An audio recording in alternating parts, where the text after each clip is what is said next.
Hello and welcome back. आप यहाँ पर देख सकते हैं भारतीय रिजर्व बैंक यानी रिजर्व बैंक ऑफ इंडिया ने अपना ऑफिशियल नोटिफिकेशन जारी कर दिया हुआ है। ये नोटिफिकेशन जारी किया हुआ है जूनियर इंजीनियर की पोस्ट के लिए। यहाँ पर हम पूरी बात करेंगे कि कौन कौन इस फॉर्म को भर सकता है, कौन सी पोस्ट है, इन पोस्ट के लिए क्या योग्यता है, कितनी उम्र तक के लिए फॉर्म भर सकते हैं, इन सभी बातों पर डिटेल से चर्चा करेंगे। तो आइए स्टार्ट करते हैं। चैनल पर नए हो तो सब्सक्राइब कर लीजिएगा, बेल आइकन प्रेस कर लीजिएगा, जिससे आपको इसी प्रकार की नई नई वीडियोस लगातार मिलती रहें। आइए यहाँ पर देख लेते हैं हम। तो आप देख सकते हैं यहाँ पर जो ऑफिशियल नोटिफिकेशन भारतीय रिजर्व बैंक का दिया हुआ है, कनिष्ठ अभियंता या सिविल और इलेक्ट्रिकल जो इंजीनियर है उनके लिए।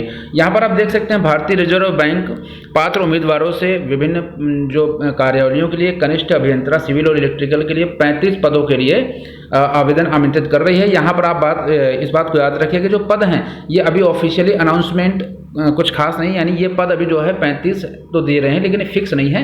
ये ज़्यादा भी हो सकते हैं और कुछ कम भी हो सकते हैं, तो इसको आप छोड़ दीजिएगा।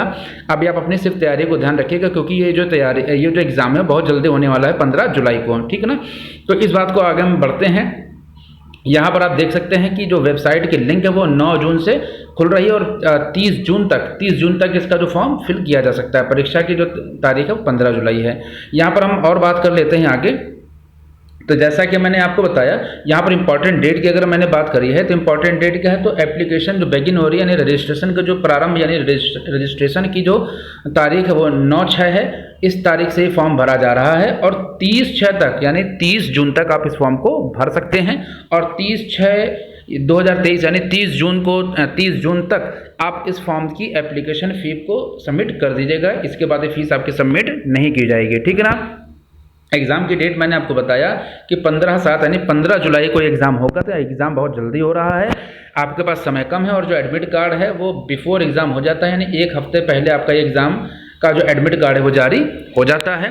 बात करते हैं एप्लीकेशन फ़ीस के बारे में। यहाँ पर तो जनरल और ओबीसी इनको इस एप्लीकेशन के लिए 850 रुपये देने हैं, जबकि SC ST और PH यानी फिजिकल हैंडीकैप वाले जो बच्चे हैं उनको 50 रुपये देने होंगे। ये फीस आप सबमिट कर सकते हैं ऑनलाइन, डेबिट कार्ड से, क्रेडिट कार्ड से, नेट बैंकिंग से कर सकते हैं, या आप इसको जो है ऑफलाइन मोड पर भी जाकर के बैंक में जमा कर सकते हैं, ठीक है। इसके अलावा अगर हम इसकी और बात करते हैं तो एज की लिमिट क्या हो सकती है, तो मिनिमम एज यहाँ पर दिया हुआ है 20 साल, यानी आप कम से कम 20 साल के होने चाहिए। मैक्सिमम एज यानी जो अधिकतम उम्र है इस फॉर्म के लिए, इस परीक्षा के लिए वो 30 साल है।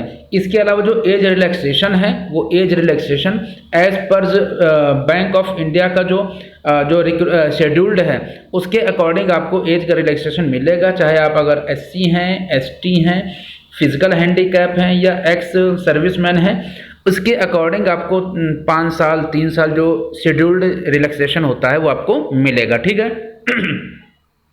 इसके अलावा अगर हम यहाँ बात करते हैं तो पोस्ट का नाम यहाँ पर देख लेते हैं कौन कौन सी पोस्ट है। तो यहाँ पर पोस्ट का नेम के अकॉर्डिंग देखें तो junior engineering civil, junior engineer civil, total post अभी यहाँ पर जारी नहीं की गई है, ये बहुत जल्दी जारी कर दी जाएगी।